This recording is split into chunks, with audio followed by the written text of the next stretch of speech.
Hello friends, educational point channel को स्वागत। आज वीडियो रे 2016 मसीहा भाषा विभाग अंतर्गत 25टी प्रश्न तार उत्तर विषय आलोचना करवा। देखो, भाषा विभाग प्रश्न को समाधान करने को जीवा पूर्व प्रथमे जो किसी निर्देशावली रही से निर्देश को भल भाव पढ़ा, तापर आवश्यक प्रश्न उत्तर बाछा। निर्देश देला यही विभाग में 5टी अनुच्छेद दि जाइए। प्रत्येक अनुच्छेद शेष में 5टी प्रश्न रखा। प्रत्येक अनुच्छेद भल भाव पढ़ी ता सहित दि जाइए प्रश्नर उत्तर दियो। प्रत्येक प्रश्न पर 4टी संभाव्य उत्तर 1, 2, 3, 4 क्रम दिखाई। ठीक उत्तर बाछी उत्तर पत्रिका रही खाली बक्स मध्य उत्तर क्रमांक इंग्राजी में लेख। अनुच्छेद 1, 6 दिन धरी निरंतर वर्षा पर नरेन फार्म दे जाइए छोटिया नलटी एक उन्नत नदी में परिणत होगा। 6ठ दिन सन्धार से गाई को एक उच्च स्थान बनावाई चेष्टा कला बेले से गोटे गचर गंटी छंदी हो खसी पड़े। 1-2 क्षण मध्य से थंडा पड़गले। जितेबाला चेता आसला से देखले गाई भानु निकट में छिड़ा हो मुँह को चाटुची। चारिड़े पानी बढ़ी चली थाए। नरेन मुंडे आघात लगी तथापि से आग को बढ़ा को संग्राम करुले। किसी समय पर से निजर हाथ द्वारा भानुर गलार झुली पड़े। फल भानु नरेन को टाणी टाणी एक सुखिला स्थान को नहीं आसी पारा। शेष में नदीर मझे छोटिया द्वीपर नरेन और गाई भानु कहीं से उद्धार करने आशार प्रतीक्षा कर रही। देखा प्रश्न 76 नंबर कही शेष शब्दर अर्थ कौन। शेष शब्दर अर्थ कौन ना चिंतापूर्वक हेनी, सुरक्षा हेनी, सबू उपाय सरीजा पर। ये हूँ तार सठिक उत्तर। शेष माने सबू उपाय सरीजा पर। 77 भानु नाम से गाईटी डैश कौन ना नरेन संपर्क चिंतित थिला, ना नरेन को पानी उठाइबा चाहूला, ना नरेन मुँह को चाटिबा पसंद करथिला, ना नरेन चारिपाखे घूरने को पसंद करथिला। तार सठिक उत्तर हम नरेन को पानी उठाइबा चाहूला। 78 द्वीप क्या कहुए। द्वीप क्या कहुए ना जल मध्य स्थित भूभाग, ना समुद्र पर्यंत लंबी थी भूभाग, ना जोटा नरेन और गाई जाऊे जो जगह को जाऊे से द्वीप। तो ऑप्शन 3 हूँ सठिक उत्तर। 79 नरेन किपरि खसी पड़े ना भानुर पिठू खसीगले, ना गोटे गचर गंटे छंदी पड़गले, ना से ठंडा करें ना, ना पानी मात्रा अचानक बढ़ीगला। तार सठिक उत्तर हूँ गोटे गचर गंडी में छंदी हो पड़े।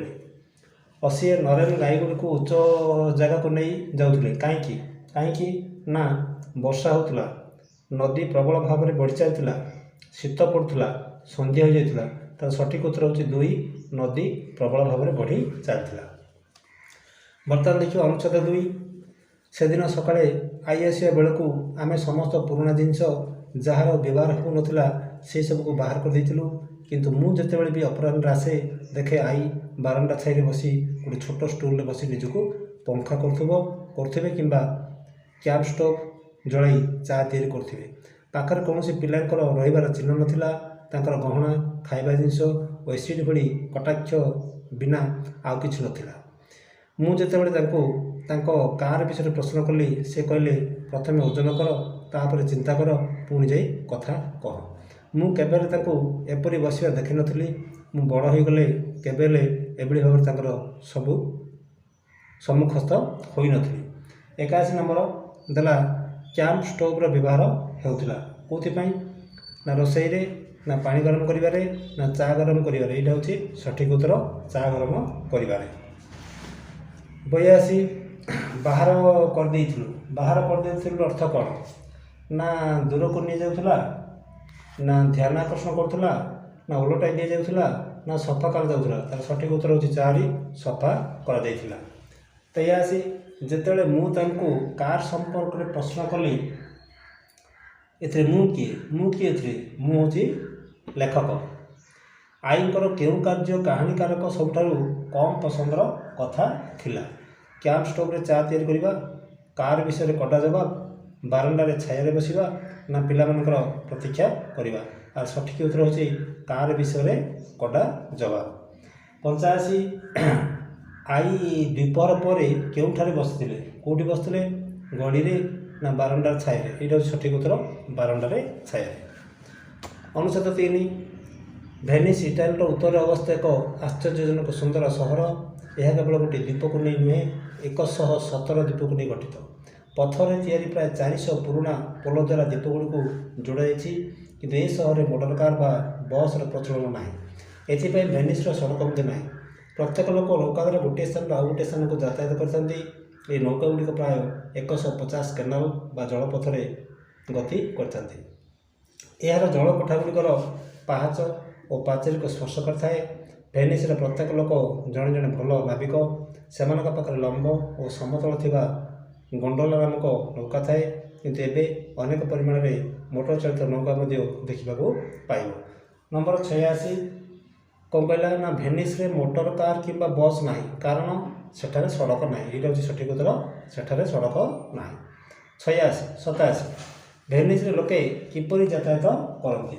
କେମିତି ଯାତାୟାତ କରନ୍ତି? ନା ସେଠି ନୌକାରେ ଯାତାୟାତ କରନ୍ତି। ଅପସନ୍ 4 ହେଉଛି ସଠିକ୍ ଉତ୍ତର। 88, ଅନୁଚ୍ଛେଦର କେଉଁ ଶବ୍ଦଟି ଅନେକର ବିପରୀତ ଶବ୍ଦ?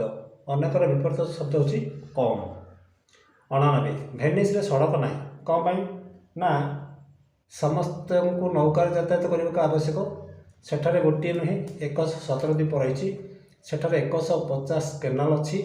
ସେଠାରେ ପାଣି କୋଠାଗୁଡ଼ିକର ପାହାଚ ଓ ପାଚେରୀକୁ ଛୁଇଁଥାଏ। ଅପସନ୍ 4 ହେଉଛି ତା'ର ସଠିକ୍ ଉତ୍ତର। 90, ଭେନିସ୍ ସହରର ପ୍ରାକୃତିକ ସୌନ୍ଦର୍ଯ୍ୟର ଆଶ୍ଚର୍ଯ୍ୟଜନକ ବିଷୟ କ'ଣ? କ'ଣ ନା ସେଠାରେ କାର୍ ନାହିଁ, ନୌକା ଅଛି। ସେଠାରେ 400 ପୁରୁଣା ପଥର ପୋଲ ଅଛି। ସେଠାରେ 117 ଦ୍ୱୀପ ଅଛି। ଏଇଟା ହେଉଛି ତା'ର ସଠିକ୍ ଉତ୍ତର, ସେଠାରେ 117 ଦ୍ୱୀପ ଅଛି। ପରବର୍ତ୍ତୀ ଅନୁଚ୍ଛେଦ 4, ଲିମ୍ବ ଭାବରେ ପର୍ଯ୍ୟାପ୍ତ ପରିମାଣରେ ମିଳେ।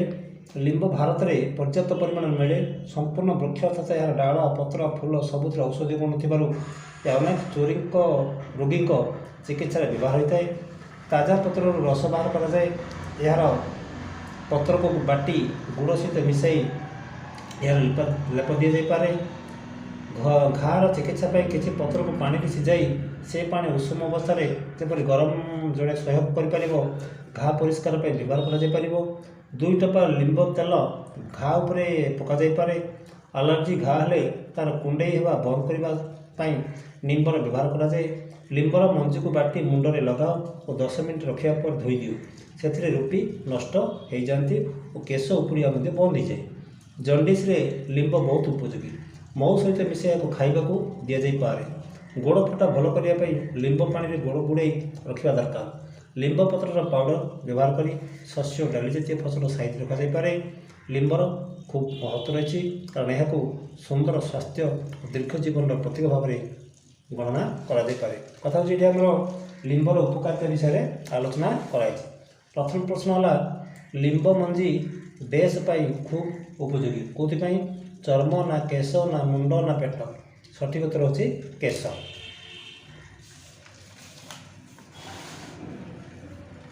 92, ଉପଯୋଗୀର ଅନୁରୂପ ଶବ୍ଦଟି କ'ଣ?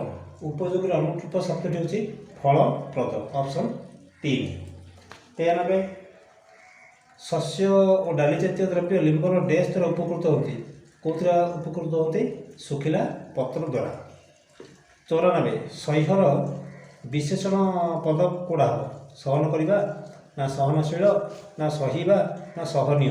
ଏଇଟା ହେଉଛି ତା'ର ବିଶେଷଣ ପଦ ସହନୀୟ। ଲିମ୍ବକୁ ବାଟି ଡ୍ୟାସ୍ ସହିତ ମିଶାଇ ପିଇବା ଉଚିତ। କେଉଁ ସହିତ ମିଶାଇ ପିଇବା ଉଚିତ? ଗୁଡ଼ ନା ପାଣି ନା ଖାର ନା ଲହୁଣୀ? ପାଣି ସହିତ ମିଶାଇ ପିଇବା ଉଚିତ। ବର୍ତ୍ତମାନ ଅନୁଚ୍ଛେଦ 5, ନିକଟରେ ମୋ ମାଆଙ୍କର ଜଣେ ଚାଚା ଆମ ଘରକୁ ଆସିଲେ। ସେ ଜଣେ ଅବସରପ୍ରାପ୍ତ କର୍ଣ୍ଣେଲ, ଜଣେ ପ୍ରକୃତିବାଦୀ। ମୁଁ ତାଙ୍କ ସହିତ ଚଢ଼େଇମାନଙ୍କ ସମ୍ପର୍କରେ କଥାବାର୍ତ୍ତା କଲି, ଆଉ ସେ ମୋତେ ଖୁବ୍ ଆନନ୍ଦଦାୟକ କାହାଣୀ ଶୁଣାଇଲେ। କଲିକତାରେ ତାଙ୍କ ବଗିଚାର ଲନ୍ରେ ଖୁବ୍ ବଡ଼ ଏକ ବୃକ୍ଷ ଅଛି। ସେ ବୃକ୍ଷର ଛାୟା ଯୋଗୁଁ ସେଠାରେ ଘାସ ଉଠେ ନାହିଁ, ତେଣୁ ଫୁଲ ମଧ୍ୟ ଫୁଟିବାର ନାହିଁ। ତେଣୁ ସେ ଚିନ୍ତା କଲେ ବୃକ୍ଷଟିକୁ କାଟିଦେବେ। କାହାରିକୁ ଜଣାନଥିଲା ସେ ବୃକ୍ଷର 2ଟା କାଉ ଗଛ ବାନ୍ଧିଥିଲେ। ଯେତେବେଳେ ବୃକ୍ଷର ଶାଖା ଜମିରେ କଟା ହୋଇ ପଡ଼ିଲା, ସେତେବେଳେ ଅଣ୍ଡା ଫାଟି ଖଣ୍ଡ ଖଣ୍ଡ ହୋଇ ପଡ଼ିଲା। ନିଜର କ୍ଷତି ଯୋଗୁଁ ଶୋକ ମନାଇବା ପାଇଁ କୁଆମାନେ ଏକତ୍ର ହେବା ସାଙ୍ଗେ ସାଙ୍ଗେ ସେମାନଙ୍କର କ୍ଷତିରେ ପ୍ରତିଶୋଧ ନେବା ପାଇଁ ଘୋଷଣା କରିଦେଲେ। ତାପରେ 1 ସପ୍ତାହ ଧରି ଯଦି କେହି ବଗିଚାରେ ବୁଲିବାକୁ ଆରମ୍ଭ କଲେ ତେବେ କାଉମାନେ ଆସି ସେମାନଙ୍କୁ ତାଙ୍କ ଥଣ୍ଟରେ ଆକ୍ରମଣ କଲେ। ସେମାନେ ଗୋଟିଏ ଗୋଟିଏ ଛୋଟ ଯୁଦ୍ଧ ବିମାନ ଭଳି ଝାମ୍ପି ପଡ଼ୁଥିଲେ ଆଉ ଫଳରେ ବେଳେବେଳେ ରକ୍ତ ବାହାରି ପଡ଼ୁଥିଲା। ଅପସନ୍ 96 କାଉର କାହା ସହିତ ତୁଳନା କରାଯାଇଛି? କାହା ସହିତ ତୁଳନା କରାଯାଇଛି?